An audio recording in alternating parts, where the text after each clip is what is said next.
This was my third trip to Cuba, and it was, every year has been different.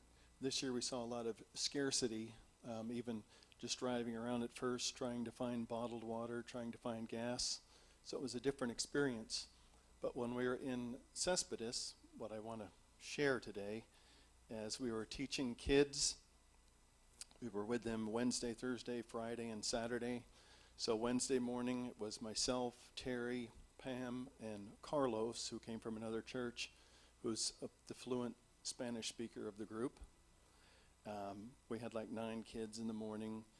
Then Thursday there was 23 kids, but the majority of those kids that were added in came in after traveling 14, 17 hours between breakdowns and everything else before they got there.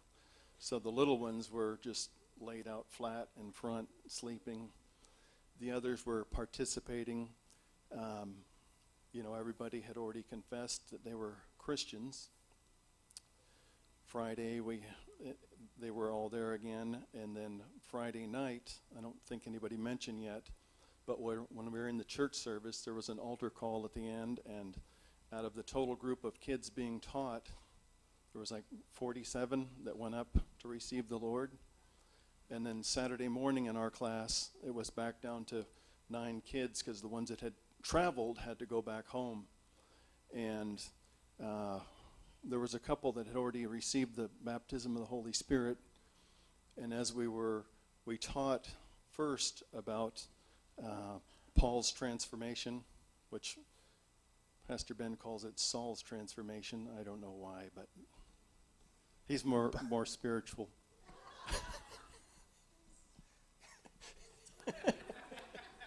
Semantics. But I'm right. So anyhow, as we taught about Saul being transformed by God, then we went for a break, and when we came back, you had told us, why doesn't everybody just pray with their kids first? The most important thing we can do as we wrap up our sessions is spend time in prayer.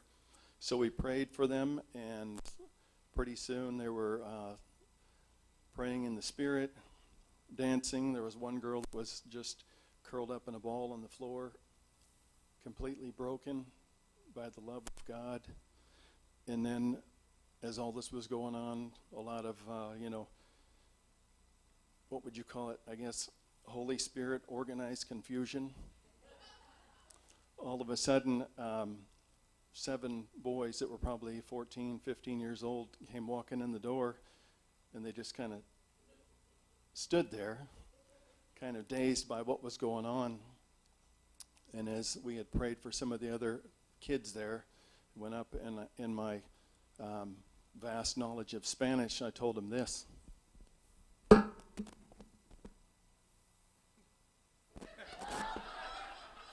You're fluent. So they went over and prayed for the other guys, and they joined in the class, and it was just an incredible experience. But as it's already been said, what you receive going on the missions trip is so much more than you could ever bring. So if you've never been on a missions trip, I would encourage you, you need to do it.